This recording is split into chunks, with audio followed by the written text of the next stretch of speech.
Bismillahirrahmanirrahim. Assalamualaikum warahmatullahi wabarakatuh. Dalam kesempatan kali ini saya akan menjelaskan tentang materi dasar unsur menurut versi saya, dan ini sudah saya dapatkan, ilmu ini sudah saya dapatkan dari beberapa mentor-mentor Lazada, Shopee, dan mentor-mentor organik lainnya, dan semuanya itu tidak ada yang gratis, semuanya berbayar.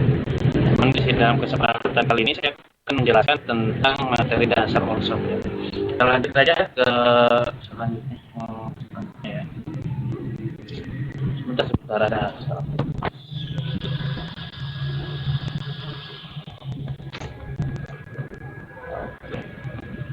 ya, karena ini kita sama-sama belajar aja. Kita lanjut. Yang pertama itu tentang pengertian tentang goals atau cita-cita ya, harapan kita. Dalam goals adalah harapan cita-cita atau tujuan. Tapi dalam menentukan tujuan atau harapan cita-cita kita, jangan asal-asalan. Semuanya itu butuh pertimbangan. Jadi intinya satu, dalam membuat goal itu harus kita buat yang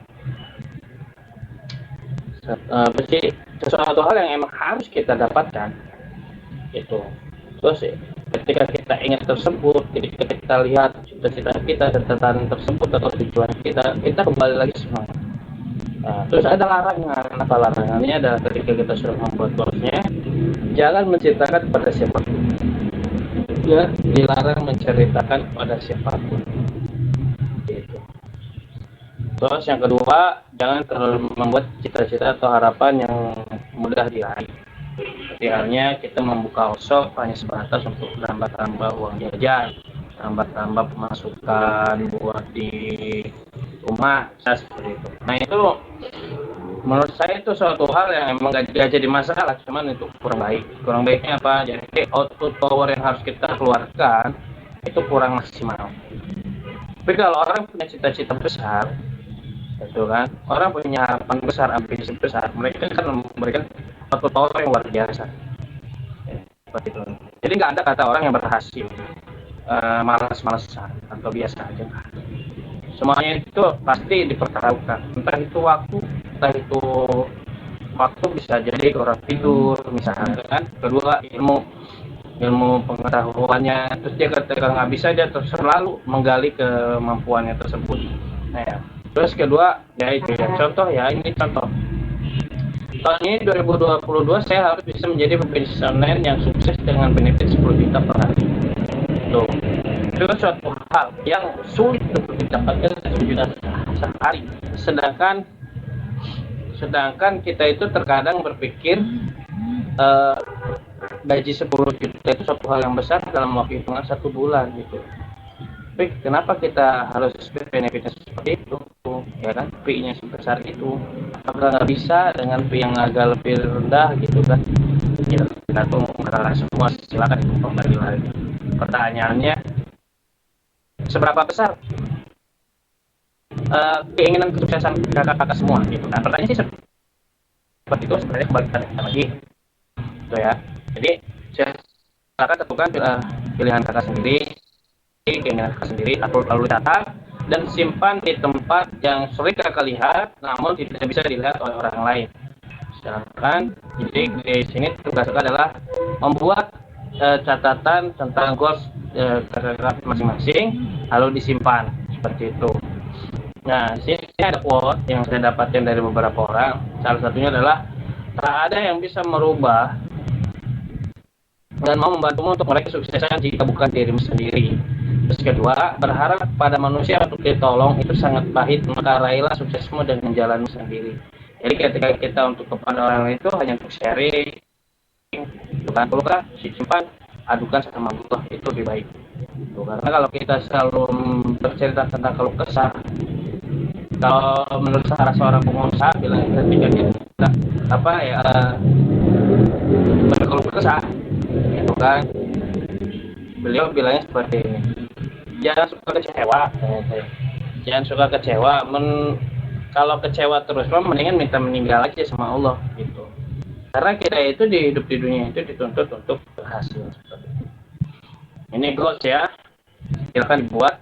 Dan lanjut ke branding produk. Branding produk itu adalah intinya aja, saya nggak bakal ini, kakak bisa skip, saya baca-baca sendiri seperti itu ya, saya biar lebih singkat waktu. Jadi branding produk itu intinya adalah menampilkan sebuah foto atau video dari sebuah produk, ya kan, sehingga orang lain dengan melihatnya saja sudah tertarik seperti itu. Sebenarnya ada 8 kunci ya dalam menentukan branding produk itu. Namun setelah saya pahami, semuanya hampir sama dan menjadi signifikan itu menjadi tiga asalnya. Sebenarnya kembalinya ke tiga, yaitu lifestyle, dekonstruksi, sama seni atau model sama value ya. Saya ambilnya 5 di sini ya kan. 3 lagi nggak saya sebutkan. Intinya dari garis besar branding produk, dan berpikir mindset yang gampang aja supaya kalian berpikir sih. Buat foto atau video yang itu bisa dijadikan ketika orang lihat itu langsung tertarik seperti itu. Anda lifestyle. Nah, lifestyle seperti ini, orang ketika ngeliat, keren ya, pakai itu kayaknya gue cocok deh buat anak muda, anak ABG, gitu, anak sekolah, kan. Terus kemudian ada jam tangan. Orang punya branding jam tangan. Oh, ini jam tangan ini cocoknya untuk siapa, misalkan gitu kan. Oh, ternyata cocoknya untuk apa sih, orang pebisnis, pengusaha ya, ketika menggunakan pakaian resmi seperti itu. Ini lifestyle, jadi foto produk kita digabungkan ke kehidupan sehari-hari atau gaya hidup ya. Kedua, seni itu ya mungkin ke nilai juga sama, ke value itu atau nilai dari suatu produk kita digabungkan ke seni, misalkan seperti itu. Misalkan kayak tembikar gitu kan, terus kayak suatu hal yang dari cangkir gitu, terus cuman dinilai diambil dari seni. Atau kita mau menampilkan produk kita, cuman background bergambar seni, lukisan abstrak apa kayak gitu deh, jadi masalah. Terus selanjutnya ada dekonstruksi. Nah, ini dekonstruksi itu yaitu menjelaskan tentang komposisi dari sebuah barang atau sebuah produk yang akan kita jual. Nah, jadi ketika kita menjelaskan kepada orang lain itu udah tahu, oh produk kita itu dekonstruksinya ini, oh isinya ini aja, oh bentuknya seperti ini. Itu yang dimaksud dengan dekonstruksi. Lanjut, model. Nah, dalam model ini biasanya orang menggabungkan 3 ya, ada satu hewan, tumbuhan, dan manusia. Cuman lebih dominan dengan manusia.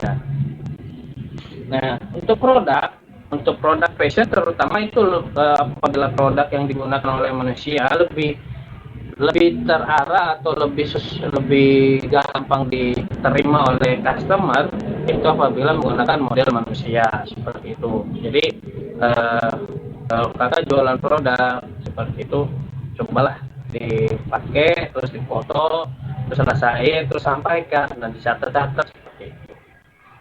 Selanjutnya, value itu nilai ya, jadi nilainya apa sih yang terdapat dalam produk kita. Nah, selanjutnya kita tentang copywriting. Apa sih copywriting? Copywriting itu orang intinya mah begini, sebuah kata-kata yang membuat orang lain itu terpesona atau penasaran. Saya lebih cocok dengan kata-kata penasaran, karena kalau orang udah penasaran, pasti orang itu akan mengklik atau akan mencari tahu lagi. Ada orang mengatakan hipnotis, ya is okay, problem, tergantung sudut pandang yang kita cerna atau kita terima. Jadi intinya kita melakukan sebuah copywriting itu tulisan yang menjelaskan tentang sebuah produk, namun tidak langsung itu saja.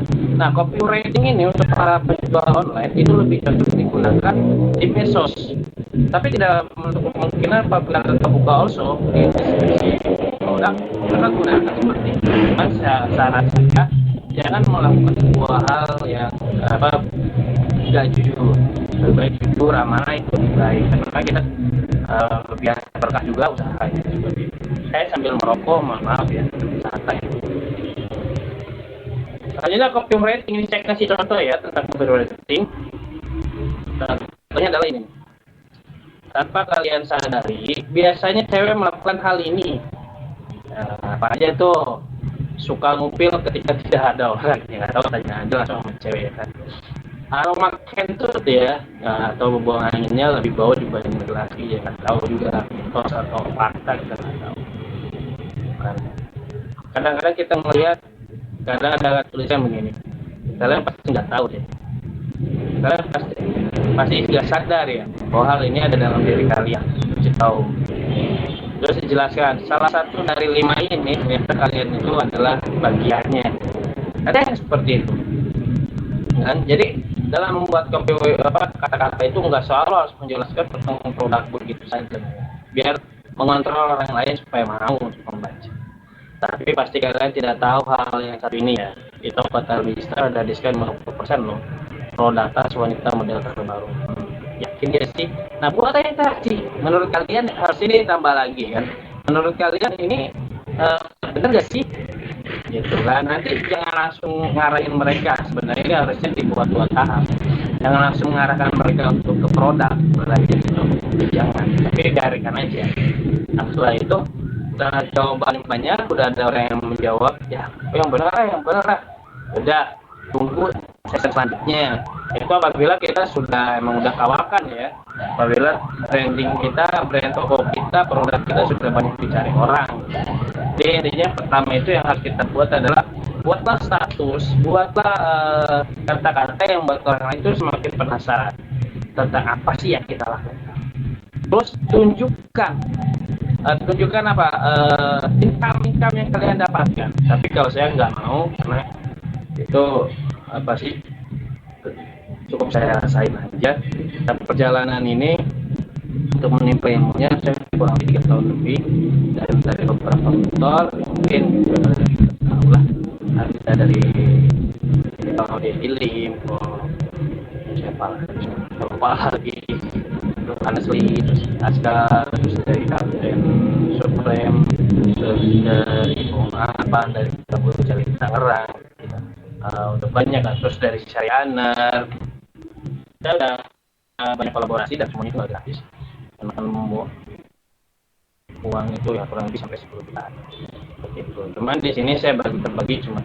Tapi yang saya sampaikan di sini di forum kesempatan ini itu hanya sebatas dasarnya. Nah, setelah kita interaksi sudah terjadi, misalkan ada data harga 10.000 juga, sampai ada 10.000 juga loh, masih gak percaya, dicek aja langsung ke tokonya ini, dia tokonya. Gitu. Kalau di IG misalkan gitu kan, kita kasih tagar kayak gitu kan, misalkan di IG lagi booming apa nih, gitu kan? Oh booming tidak ya apa sih? Misalkan orang terjun payung gitu. Maksudnya kita yakin gak sih menurut kalian terjun payung itu bisa membebaskan pikiran ya kan gitu kan. Itu satu fakta. Sebenarnya kalau menurut kalian kita diam di itu menghalangi itu benar atau tidak sih? Buat interaksi seperti itu. Nah setelah orang banyak itu baru kita tanya, kita buatlah sebuah foto produk, kita tanya ke mereka, dari dua foto ini menurut kalian mana sih yang bagus? Itu gitu ya. Oh ya, kalau emang benar seperti itu, ini dia loh harganya sekian, masuk aja ke produk kita seperti itu. Itu namanya copywriting. Jadi membuat orang lain penasaran sehingga orang ingin tahu apa yang kita lakukan seperti itu. Nah, untuk tips and triknya agar closing orderan di Lazada atau shop manapun, itu yang pertama satu pasti beriklan. Kalau belum berikan, ya pakai afiliasi sama aja beriklan. Ketiga, pakai opik atau order fiktif. Nah, order fiktif itu saran saya jangan di bawah 20. Saran saya 20 sampai 40, yang lebih bagus adalah lepas. Ya kalau tidak tahu tentang order fiktif, ya cari-cari aja di channel lainnya. Kalau enggak, misalnya jawabin ke saya apa itu. Terus yang keempat, cari di Facebook Marketplace. Nah, dari Facebook Marketplace itu kita nggak tahu cara memaksimalkan Facebook. Kalau kita sudah tahu cara memaksimalkan Facebook, insya Allah orderan pasti datang. Dan satu hal, kalau kita niat menjadi seorang pengusaha, jangan pernah merasa kerugian mengeluarkan uang untuk membeli produk, untuk mengeluarkan iklan. Nah, karena semua itu akan kita dapatkan imbasnya atau keuntungannya itu setelah perjalanan itu berjalan. Terus ada TikTok, ada IG seperti itu. Nah intinya mah dalam hal tersebut dari tiga itu branding produk, copywriting, kalau kita sudah menguasai hal tersebut, main medsos, maka orang akan tertarik. Ya nggak semuanya langsung bisa, nggak semuanya langsung bisa, tapi perjalanan. Oke, jadi terima kasih semuanya bisa saya sampaikan terlebih dahulu. Selanjutnya kita ngebahas di materi tergantung permintaan daripada kantor kita pengennya permintaan apa, cuman kalau saya dapatkan inspirasi lagi nanti saya sampaikan. Apabila ada yang kurang paham, kakak bisa tanya langsung aja Japri by WA dan sebagainya. Terima kasih. Wassalamualaikum warahmatullahi wabarakatuh.